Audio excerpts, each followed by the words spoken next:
Bonjour à tous. Bonjour à tous qui nous regardez sur notre chaîne YouTube. On vous remercie d'être là. On est content ce matin de partager avec vous. Alors, on a du nouveau matériel à partager avec vous. Ça a débuté la semaine dernière. On nous parlait de la grande controverse. Et la semaine dernière, on a parlé de la guerre derrière toutes les guerres. Mais cette semaine, on va regarder, et on a regardé pourquoi toutes ces guerres. Mais cette semaine, on va regarder quelle est la question centrale. L'amour ou l'égoïsme? Alors, on va examiner ça. Et on va examiner ça avec mes collègues, ceux qui sont avec moi pour partager avec vous. On a Sébastien. Bonjour, Sébastien. Salut, Alain. Toujours un plaisir. Absolument. Et on a Stéphanie. Bon matin. Fidèle au poste aussi. Toujours ici. Amen. Alors, on est content, justement, que vous soyez avec nous. Et comme il se doit, on va débuter par une prière pour demander à Dieu d'envoyer son esprit, autant sur nous que sur vous. Sébastien? Oui. Inclinons nos têtes. Notre Père Céleste, on te remercie de cette occasion qu'on a d'être réunis entre frères et sœurs pour partager ta parole. Seigneur, on t'en demanderait d'être inspiré, d'être rempli de ton Saint-Esprit pour que les gens, que le message soit bien passé à la télévision, à travers Internet.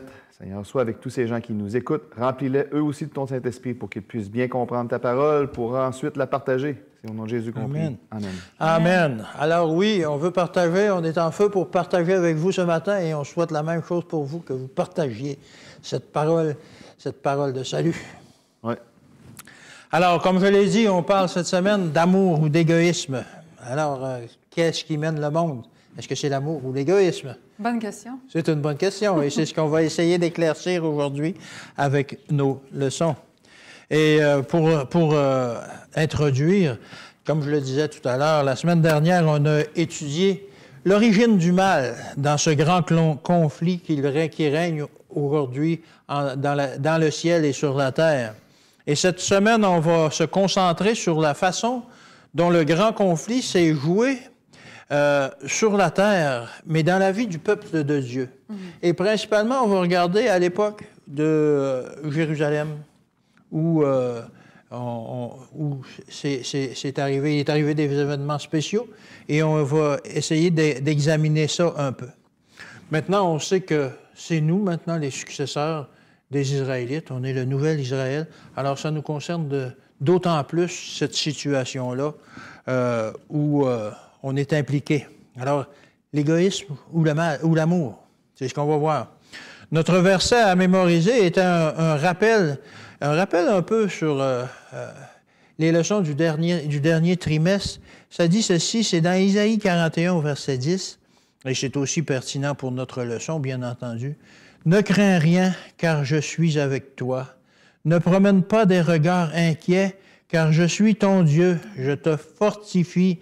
Je viens à ton secours, je te soutiens de ma droite triomphante. » Alors pourquoi je dis que ça nous rappelle un peu le trimestre dernier, c'est parce qu'on parlait beaucoup de l'amour de Dieu et justement de la confiance en Dieu. Et c'est un message qui va à travers toute la Bible, c'est normal qu'on le retrouve aussi dans notre leçon d'aujourd'hui. Alors, pour introduire cette leçon justement dans la journée de dimanche, ça nous parlait d'un sauveur au cœur brisé.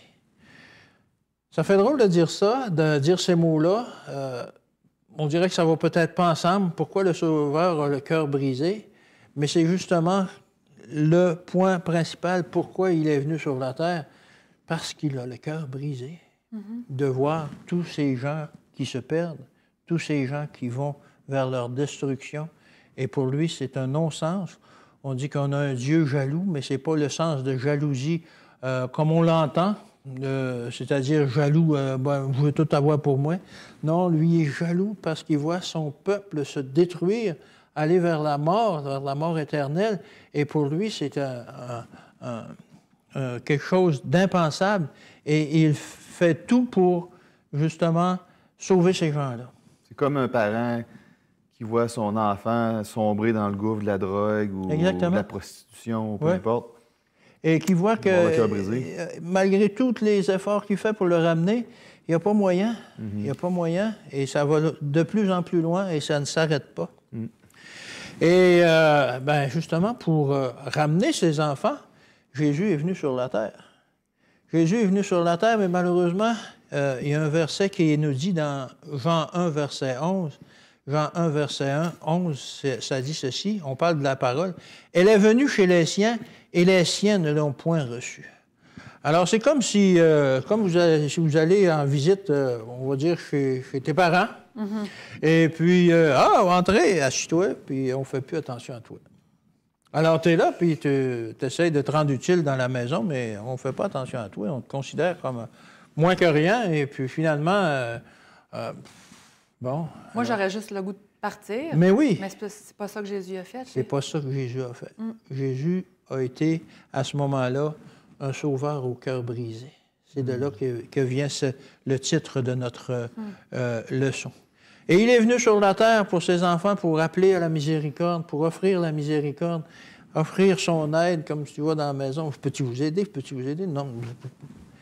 Alors, on s'est retrouvé avec un sauveur au cœur brisé. J'aimerais que vous preniez Matthieu 23, verset 37.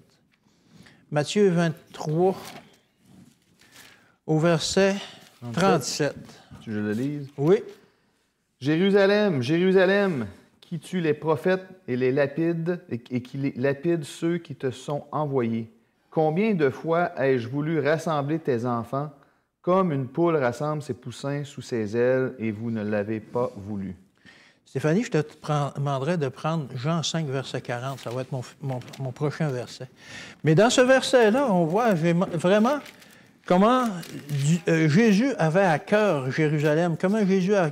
C'était pas la ville qui avait à cœur, c'était ses habitants. Les habitants qui voyaient qu'ils s'en allaient vers la perdition. Et puis que, je ne sais pas si vous avez déjà... Si vous venez d'un milieu rural et si vous avez eu des poules avec des petits poussins. Moi, j'ai eu ça quand j'étais jeune.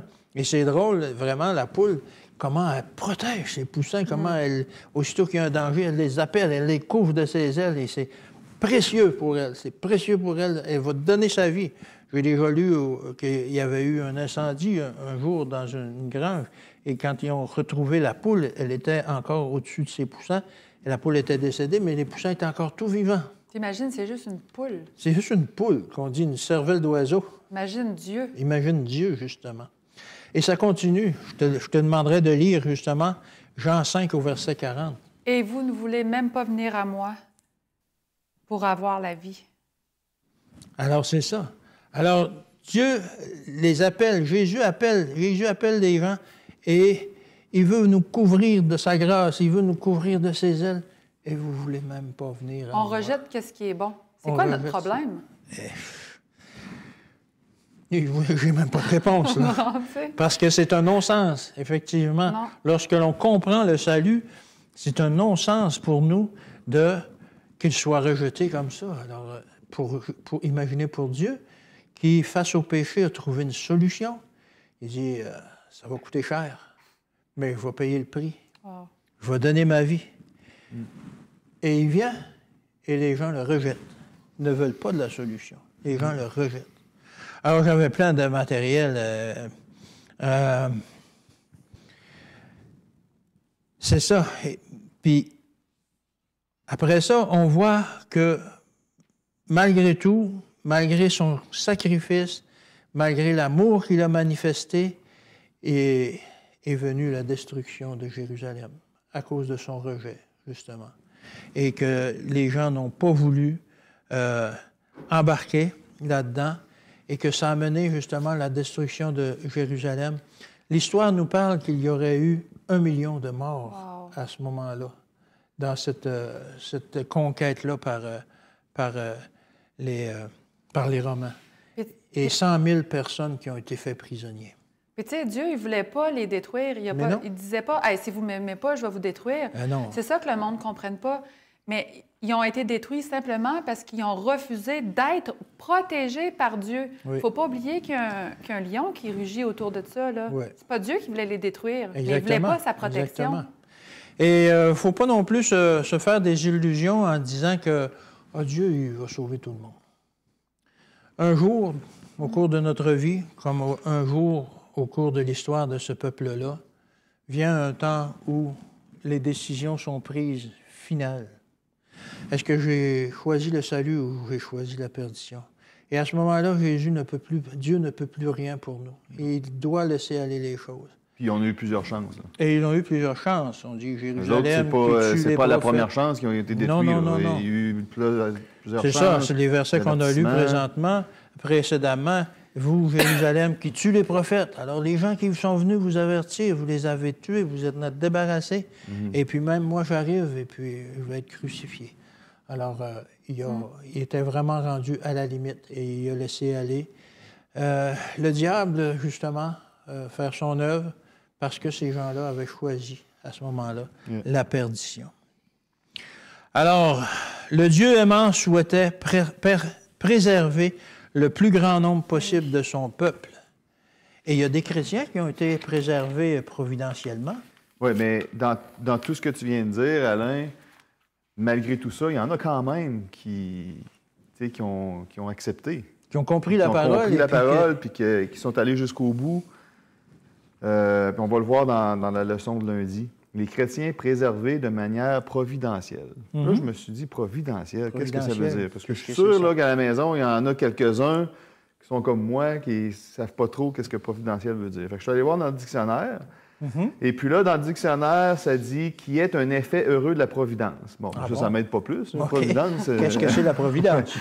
Là, ça dit par la suite « qui arrive par un heureux hasard ». Bon, mais ça, du côté de la chrétienté, il n'y a rien qui est fait par hasard. Jésus, c'est tout est calculé. Mais là, c'est sûr que c'est une définition mondaine. Mais par la suite, ça dit « pour secourir et pour tirer d'embarras ». Bon. Et donc, c'est ce que Jésus il fait. Il nous secourt, il est venu ici pour nous secourir, puis pour nous tirer d'embarras. Et est-ce qu'on peut dire que Dieu travaille pour nous sortir du pétrin? Bien, absolument. Dans le cas d'Israël, des Hébreux, il a travaillé longtemps. Des milliers d'années. Oui. Il travaille encore dans chaque vie. Dans la vie à Stéphanie, dans ta vie, Alain, dans ma vie, dans la vie de mes enfants. Oui. À chaque jour, il est au travail, puis c'est un travaillant. Hein? Il nous attire. Oui. Son amour nous attire. Oui. Je suis pas mal sûr qu'il travaille pas mal 24 heures sur 24, 7 jours sur 7, 365 jours par année. Il n'y a pas de syndicat, il n'y a pas de chômage. Là. Lui, à Pâques, il n'y a pas de journée fériée. Là. Il travaille. Puis dans Psaume 46, 2, Dieu est pour nous. Ça, c'est sûr que ça, c'est un passage que sûrement qu'on a lu dans les 13 semaines précédentes de l'ancien trimestre, mais ça reste un passage très fort. Dieu est pour nous un refuge et un appui, un secours qui ne manque jamais dans la détresse. Donc, ça veut dire même dans les pires moments, dans les pires moments de l'histoire, il y a des chrétiens qui ont été massacrés et tout ça, mais lorsqu'ils étaient persécutés, mis à mort, torturés, malgré tout ça, son Église grandissait. Oui, il y a des gens qui ont perdu la vie, mais son Église a continué de grandir pareil. Donc, il a protégé sa femme. Et donc, son Église a persévéré. Son épouse, tu voulais dire. Oui, son épouse. Ouais. Qui est l'Église. Oui. Et puis, les martyrs, eux, bien, il y avait une foi tellement grande qu'ils se sentaient attirés vers Dieu. Ouais. Avec cette foi qu'ils avaient que... Moi, malheureusement, je ne crois pas avoir une foi comme ça. Ouais. Pas encore. J'espère un jour avoir cette foi. Atteindre ça. De me laisser sacrifier, de me laisser torturer en chantant des hymnes. Ça, c'est, je veux dire, avec tes enfants, parfois, sûrement. Très difficile. Mais ces gens-là avaient cette foi-là parce qu'ils étaient sûrement remplis du Saint-Esprit. Ils en débordaient probablement. Ils étaient attirés vers leur Sauveur. Dans Ésaïe 41:10, « Ne crains rien, car je suis avec toi. » Encore très fort. « Ne crains rien, car je suis avec toi. Ne promène pas tes regards inquiets, car je suis ton Dieu. Je te fortifie. Je viens à ton secours. Je te soutiens de ma main triomphante. » C'est tout le temps le « je » et « te ». Ouais. C'est moi qui fais pour toi. Oui. C'est pas égoïste du tout, ça. Non. Il ne fait pas pour lui, il fait pour nous. Dans ce temps-là, dans le nord d'Israël, le nord d'Israël avait été détruit par les Assyriens. Oui. Les Juifs de Judée avaient raison d'avoir peur. Ils ont été détruits. Ah ben oui, en disant c'est nous autres les prochains. C'est ça, ça s'en vient ici, là. Tu sais. Puis, il y avait besoin d'un message réconfortant. Il y avait besoin d'un message réconfortant et un message d'espoir. Puis, je suis pas mal sûr qu'un passage comme ça, lorsque tu vois cette parole-là, ça te réconforte. Ça rassure. Ça rassure, si tu y crois. Il faut s'entendre. Il faut y croire, il faut avoir la foi. Dieu est avec nous, ne craignez rien. Puis il y a l'armée aussi de... Là, je l'avais en anglais, là, de Sennacherib. Oui. En français, c'est... Oui, c'est le même nom. C'est le même nom. Qui a été détruite. Dieu les a détruits. Oui. Parce que Dieu, encore une fois, Dieu a tenu sa promesse. Protéger ne craignez rien. Encore, Protéger. Dans la définition tantôt, secourir, tirer de l'embarras, protéger. C'est ce qu'il fait depuis le début, depuis le jour 1, jusqu'à aujourd'hui, jusqu'à notre mort. Il va être là pour nous secourir. Je me rappelle un exemple, lorsqu'on était en voyage missionnaire. C'est sûr que ce n'est pas à la même échelle là, que de détruire une armée au complet. Là. Mais je me souviens qu'on est allé au Mexique pour construire des églises, puis c'était durant le temps de la COVID. Puis là, puis au Mexique, étrangement, il était très strict par rapport à la COVID. Hein? Tu te souviens, Steph? Ouais. Les masques, puis les rassemblements, puis il était quasiment comme ici. Là, ça m'a surpris pareil pour un pays comme le Mexique. Puis là, on n'avait pas le droit de rassemblement. Mais nous, lorsqu'on va dans des missions comme ça, on est tous ensemble. En équipe, on est tous ensemble dans un enclos, si tu veux, dans une école. Puis on est à peu près 90. Puis un pâté de maison plus loin, il y avait le poste de police. Ah, OK. Fait que là, on s'est dit, là, on est ici pendant 12 jours, ils vont avoir le temps de nous voir. Puis la police passait en avant à tous les jours. Puis nous, on chantait beaucoup, fait qu'ils entendaient là, les sons. Mais jamais sont venus nous... comme si on était invisibles. Oui, c'est ça. Il y a une fois, il y a un voisin qui a fait une plainte, puis là, on s'est fait dire de tout aller se coucher, de fermer les lumières, puis de rester dans nos chambres. Puis là, nous, on attendait. Moi, j'avais peur, honnêtement, là, mais ils ne sont jamais venus. Oui. On était invisibles. Même lors de la construction d'une église, encore une fois, on était une 50aine, la police est venue. Ils ont juste demandé que les enfants partent. Mais ils nous ont laissé... Fait que Dieu, il nous protège, il nous secourt. Là. Il est au travail tous les jours. Oui. Puis, puis par la suite, dans Hébreux 11, je ne sais pas si vous voulez aller dans Hébreux 11, 35 à 38, pourquoi que certains doivent souffrir comme les martyrs? Parce qu'on se pose cette question-là. Mais là, je comprends pas. Là. Eux autres, ils ont la foi, sont avec Dieu, ils le prient, ils donnent leur vie pour lui, puis ils les laissent se faire torturer, puis se faire massacrer comme ça. C'est quoi l'affaire, là? Est-ce que vous pourriez lire, Stéphanie, Hébreux 11, 35 à 38? Des femmes recouvrèrent leur mort par la résurrection. D'autres furent livrées au tourment et n'acceptèrent point de délivrance afin d'obtenir une meilleure résurrection. D'autres subirent les moqueries et le fouet, les chaînes et la prison. Ils furent lapidés, sciés, torturés. Ils moururent tués par l'épée. Ils allèrent çà et là, vêtus de peau de brebis et de peau de chèvre, dénués de tout, persécutés, maltraités, eux dont tout le monde n'était pas digne, errant dans les déserts et les montagnes, dans les cavernes et les antres de la terre. Est-ce que tu pourrais aller à Matthieu 5, 13? Oui. Et ils croyaient tellement là, aux promesses de Dieu qu'ils ont accepté de souffrir.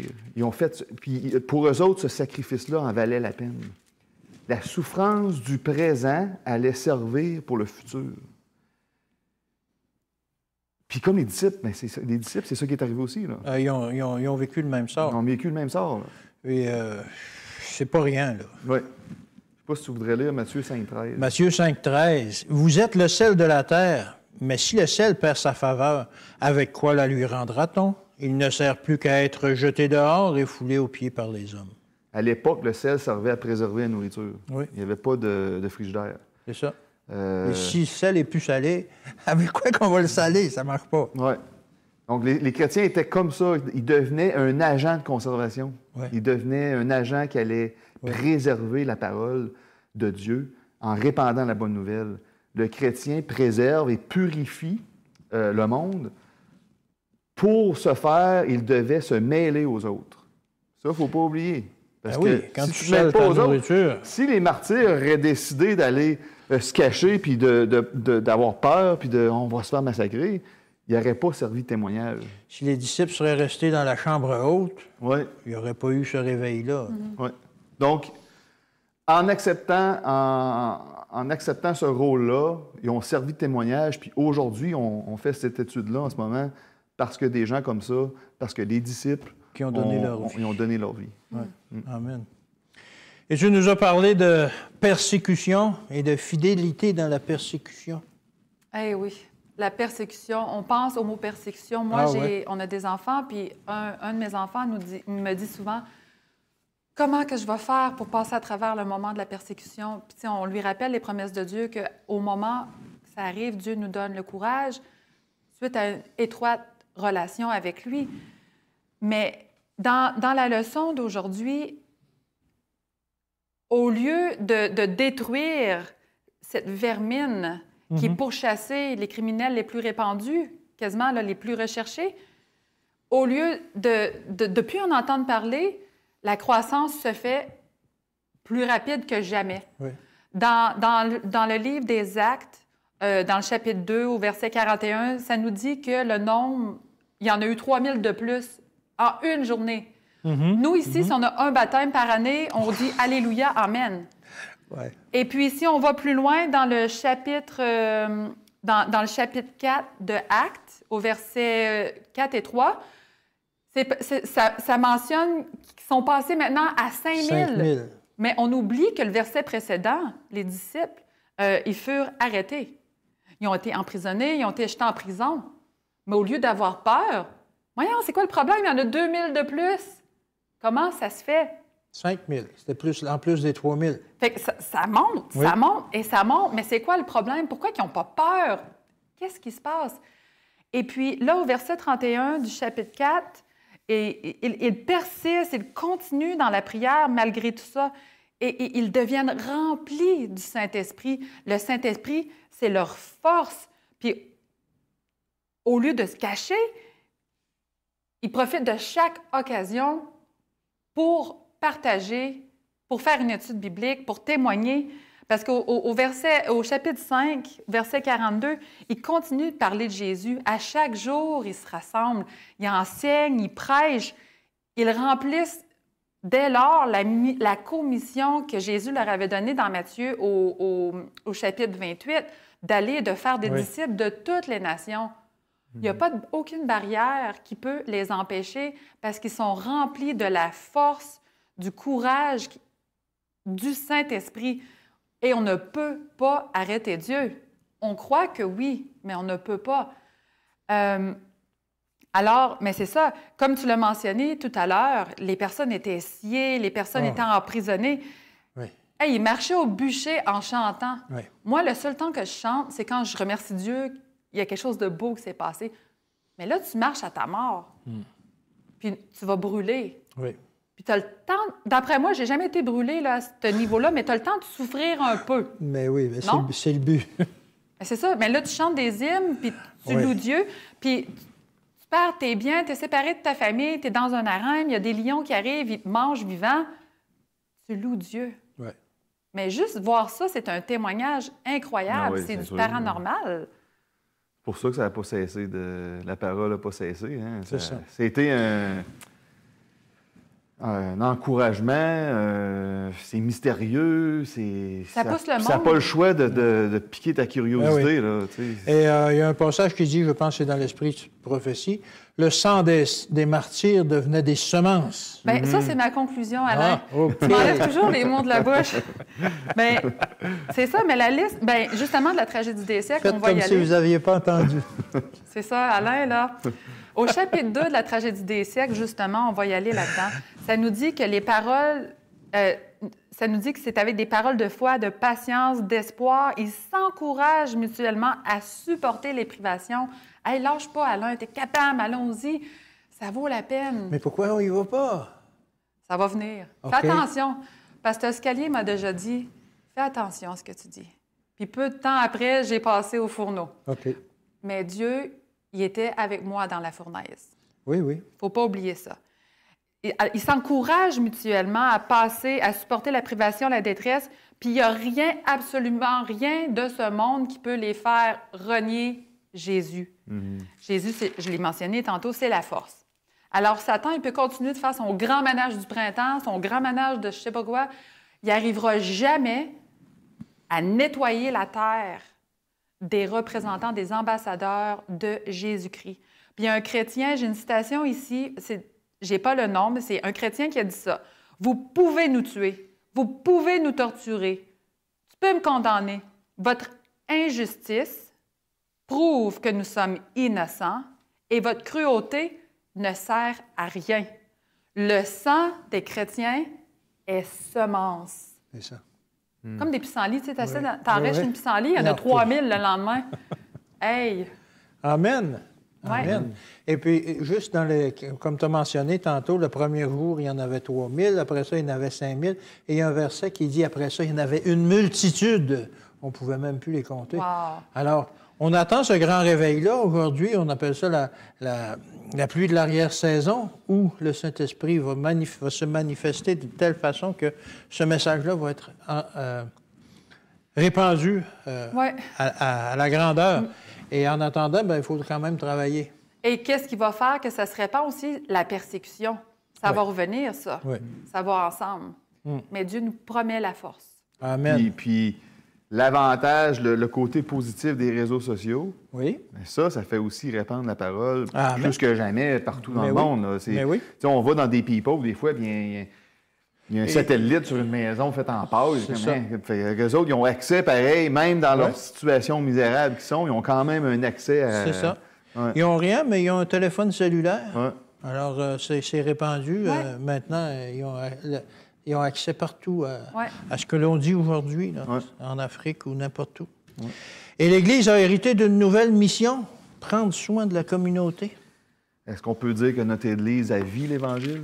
Dans vivre l'Évangile, ça veut dire quoi? Est-ce qu'on peut dire que notre Église prêche la bonne nouvelle? Moi, je peux quand même. Moi, quand je vais à l'Église, Alain en fait des sermons des fois, puis ça a l'air d'être une bonne nouvelle que tu nous annonces. Est-ce que notre Église guérit les malades? Ça, je ne sais pas. Là, on passe à un autre niveau. Là, je ne sais pas. Est-ce que notre Église se soucie de la communauté? J'espère que oui. Oui. Est-ce que notre Église nourrit les plus démunis? J'ose espérer. Est-ce qu'on le fait? Je ne sais pas. Est-ce que toutes les églises adventistes ou non adventistes, d'autres dénominations aussi, est-ce qu'ils font ça? Est-ce qu'ils nourrissent les plus démunis? Dans Actes 2, 44, 45, 46, 47, je vais lire 44. Tous ceux qui croyaient étaient dans le même lieu et ils avaient tout en commun. Oui. Ils avaient tout en commun. Donc, ils partageaient tous ensemble. Oui. Ils vendaient leurs propriétés et leurs biens et ils en partageaient le produit entre tous selon les besoins de chacun. Ils étaient chaque jour tous ensemble, assidus au temple. Ils rompaient le pain dans les maisons et prenaient leur nourriture avec joie et simplicité de cœur, louant Dieu et trouvant grâce auprès de tout le peuple. Et le Seigneur ajoutait chaque jour à l'Église ceux qui étaient sauvés. Chaque jour, il y en avait des nouveaux baptêmes. Oui. Ils partageaient leurs biens matériels avec les autres membres. Est-ce qu'on fait ça, nous? En tant que membre d'Église? On devrait. On devrait. Mais pourquoi qu'ils faisaient ça? Est-ce que c'était parce qu'ils étaient dans une secte? Dans une commune de hippies? Oui, puis qu'ils étaient contrôlés par un gourou? Non. C'est parce qu'il y avait l'amour du Christ. Exact. C'est pour ça qu'ils le faisaient. Il y avait cet amour-là pour les autres, puis il y avait une autre chose aussi, c'est qu'ils attendaient le retour. Puis les autres, ils se disaient, Jésus revient bientôt.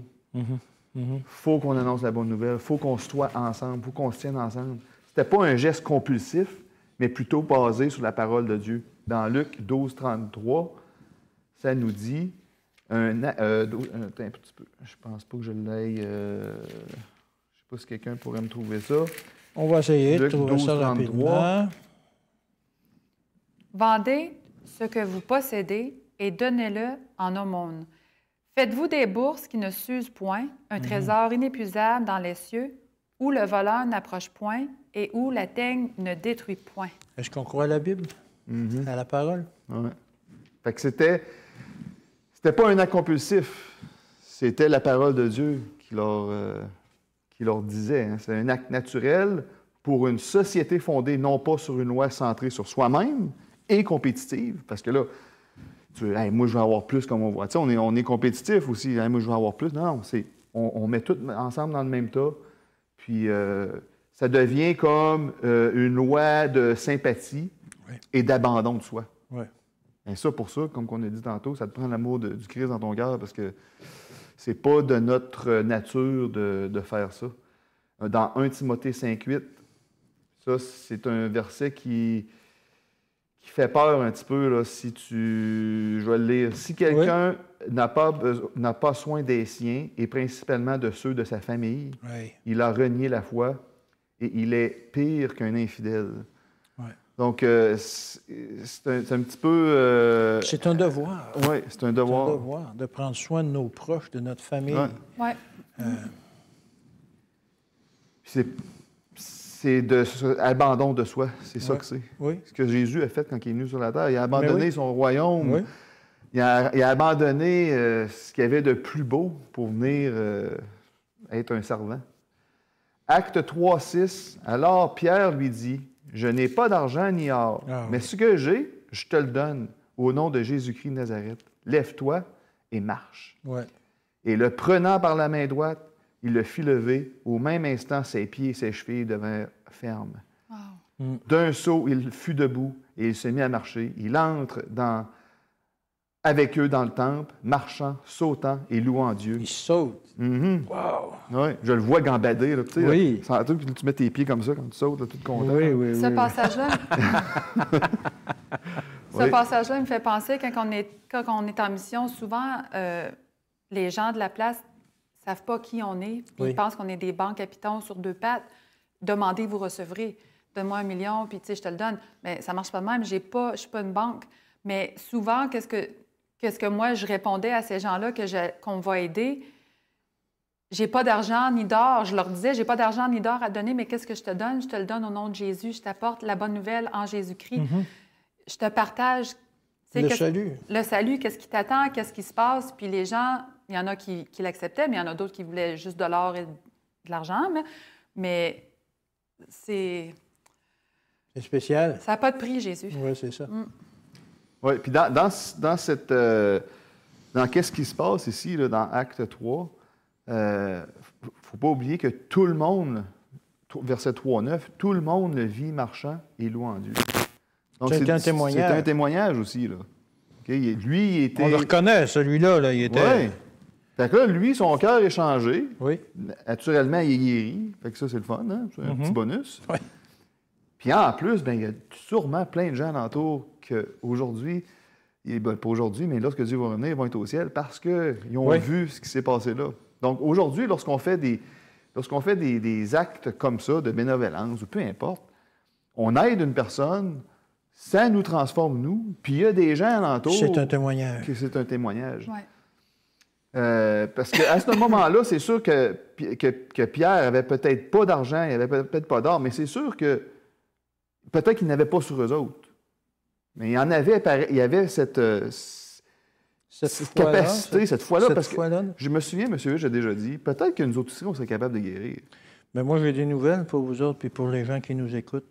Il en arrive des miracles comme ça aujourd'hui. Il en arrive. Par la prière, par une prière sincère. Je ne te dis pas qu'il en arrive dans notre Église, là. Il devrait y en arriver.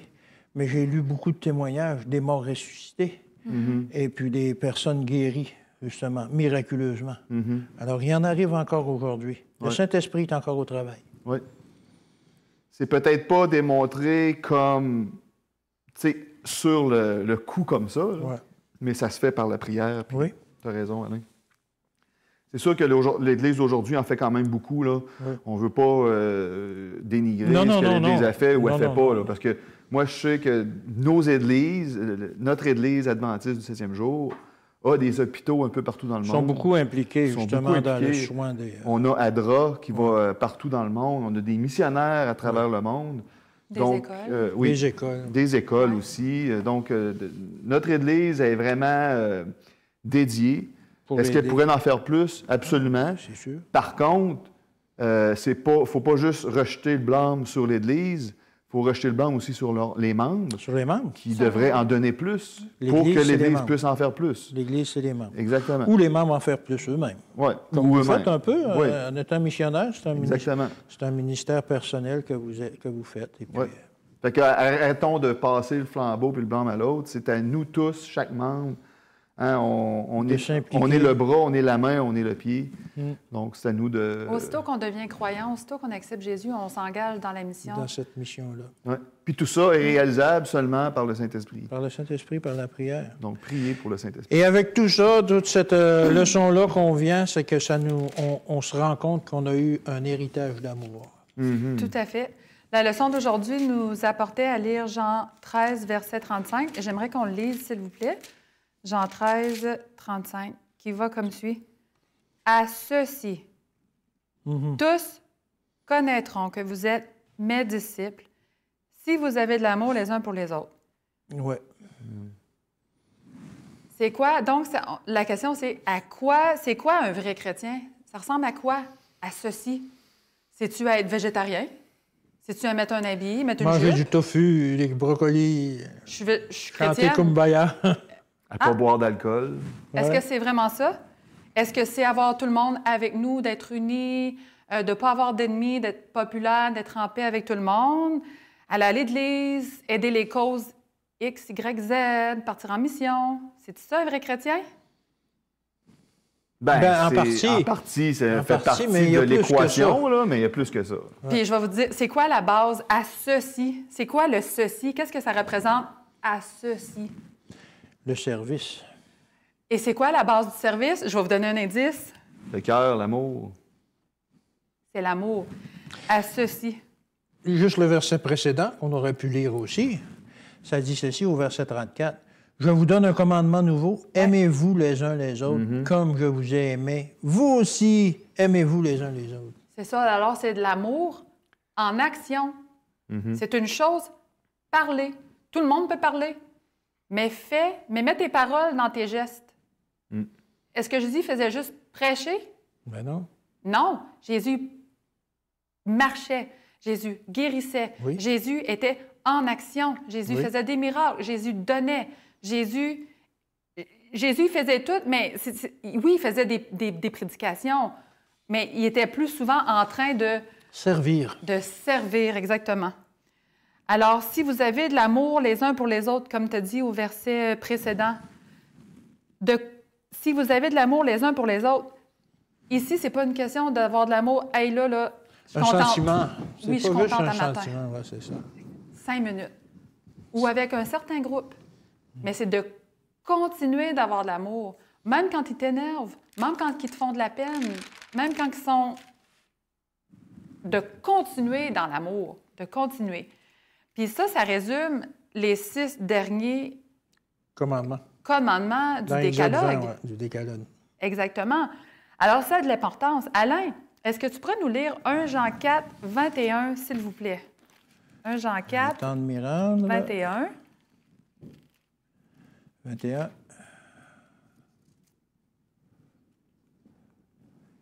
Et nous avons de lui ce commandement, que celui qui aime Dieu aime aussi son frère. Est-ce qu'on peut aimer Dieu et ne pas aimer son frère? Est-ce que ça, c'est possible? Non. Mais malheureusement, on le vit et on le voit beaucoup. Moi, j'aime Dieu, mais je vais parler en mal de telle personne. Oui. Moi, j'aime Dieu, mais je vais faire du mal à l'Église. Oui. Moi, j'aime Dieu, mais je vais rabaisser les autres. Oui. Ça ne fait pas de sens. On ne peut pas... C'est comme l'eau et l'huile, ça ne peut pas se mélanger ensemble. L'amour et la haine ne peuvent pas coexister dans le même cœur. C'est tout ben pantoute. C'est un ou l'autre. C'est ça, Mais tu peux aimer quelqu'un sans aimer Dieu. Je pense que oui. Oui, mais tu ne peux pas proclamer aimer Dieu si tu n'aimes pas quelqu'un. Exact. Ouais. L'inverse n'est pas possible. Non. Fait que la question, au début de la leçon, c'était « Mais c'est quoi un vrai chrétien? » J'aimerais vous lire, suite à ça, un article qu'Ellen White a écrit le 1er février 1874, dans un article qui s'appelait « Le véritable missionnaire ». Lorsque nous réfléchissons à l'amour incroyable de Dieu pour l'homme déchu et que nous considérons les maigres retours que nous lui faisons pour cet immense amour, nous nous sentons profondément humiliés. L'amour de soi et l'amour égoïste des choses du monde n'ont pas leur place dans le cœur des vrais chrétiens.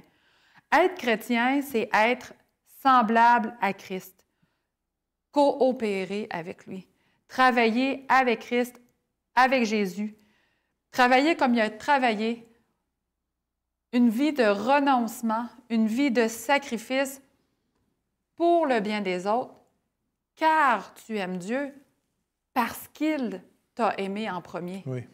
Son amour t'attire à lui. Oui. Et quand tu réalises un peu ça, parce que c'est dur de réaliser à quel point il nous aime, bien, on devient des distributeurs et on veut rendre l'appareil aux autres. Regardez ce que Dieu a fait pour moi. Oui. Regardez ce qu'il peut faire pour vous. J'aimerais le partager avec lui. Alors, on doit continuer de marcher pas à pas dans ses traces, de suivre son exemple. Ceux qui sont vraiment convertis à la vérité et qui aiment Jésus, on va ressentir notre responsabilité personnelle, individuelle envers nos voisins. Souvent, on a l'impression, on pense, regarde, il fait ses choix, puis il y aura ce qu'il y aura à la fin de la journée. Oh, j'ai pas le temps, je m'en fous, je le connais pas, j'ai assez de mes choses à faire. Oui, oui. Tu sais, moi-même, je suis coupable d'avoir cette mentalité-là. Ah, je suis trop fatiguée pour aller témoigner ou il y en a un autre qui va le faire. Mais moi, je suis coupable. Mais ça, c'est quelque chose que j'ai avec Dieu, là. Il me comprend. Mais aimer son prochain, on ne peut pas rester indifférent. C'est comme la parabole du Samaritain. Il n'est pas resté indifférent aux besoins de l'homme qui était juste à côté de lui. Je m'en fous, t'es qui? Je m'en fous, qu'est-ce qui s'est arrivé? C'est ça. Moi, là, je veux juste faut t'aider. Faut que je sorte de là. Je veux juste t'aider parce qu'il y a une solution. Je me dois de t'aider. Alors, il faut passer du mode passif, parler, prier, souhaiter, en mode actif. Mais souvent, on se fait dire, puis ça, personnellement, on se le fait dire, t'es pas obligé d'agir. Ah oui. Tu sais, tu as juste à faire, tu as juste à le penser, tu as juste à prier, puis puis tu sais, c'est pas tes actions qui vont te sauver. Mais il faut pas oublier, c'est ce qu'on ne fait pas aussi qui va nous juger. Mm-hmm. On en manque des opportunités. Ouais. Tu as raison de le souligner, c'est pas ce qu'on fait qui nous sauve. Mais ce qu'on fait, c'est parce que nous sommes sauvés, par contre. Oui. Et qu'est-ce qu'on fait pas? C'est une négligence, là. C'est une négligence. Mauvais serviteur, retire-toi, je te connais pas. Oui. Ça, c'est des paroles que je veux jamais entendre à mes oreilles. Juste à l'idée de penser à ça, que Jésus est devant moi puis il me dit qu'il me connaît pas parce que j'ai pas... Seigneur, j'ai fait des voyages missionnaires. Seigneur, je t'ai impliqué à l'Église. Oh, mais je te connais pas, Stéphanie. Ah, ça, c'est mon cauchemar. En tout cas. Merci. Alors, on voit qu'on reçoit un héritage d'amour, puis c'est un trésor, mais pas pour l'enfouir dans la terre et le garder en espérant de s'en servir un jour, mais c'est pour s'en servir à chaque jour. Oui. Alors, on espère que cette leçon vous a un peu éclairé sur l'amour de Dieu et sur la mission qui nous incombe maintenant alors qu'on a accepté son salut. La semaine prochaine, on va parler justement... On va continuer dans la même veine et on va parler d'une lumière qui brille dans les ténèbres. Alors, on souhaite que vous soyez là pour étudier avec nous ou avec une autre équipe qui va vous présenter ça. Et on est content de vous avoir là. On est vraiment content que vous soyez parmi nous. Et pour terminer, on va terminer par une prière. Et si tu veux bénir en même temps ces gens-là, s'il te plaît, Stéphanie. Père éternel, on te remercie de transformer nos cœurs de pierre en cœurs de chair. Seigneur, fais-nous grandir, transforme-nous afin que chacun de nous puisse entendre ces paroles à ton retour. Bienvenue, bon et fervent, fidèle serviteur. Que ces paroles puissent être entendues par toutes les personnes qui nous écoutent en ce moment. Que ta gloire soit manifestée, Seigneur Dieu, ton nom glorifié. Parce que oui, tu reviens bientôt. Au nom de Jésus, amen. Amen. Amen. Merci Stéphanie. Alors, merci à vous aussi d'être restés jusqu'au bout de cette leçon. Et comme je le disais, on vous donne un autre rendez-vous pour la semaine prochaine. Et en attendant, que Dieu vous bénisse et qu'il vous garde.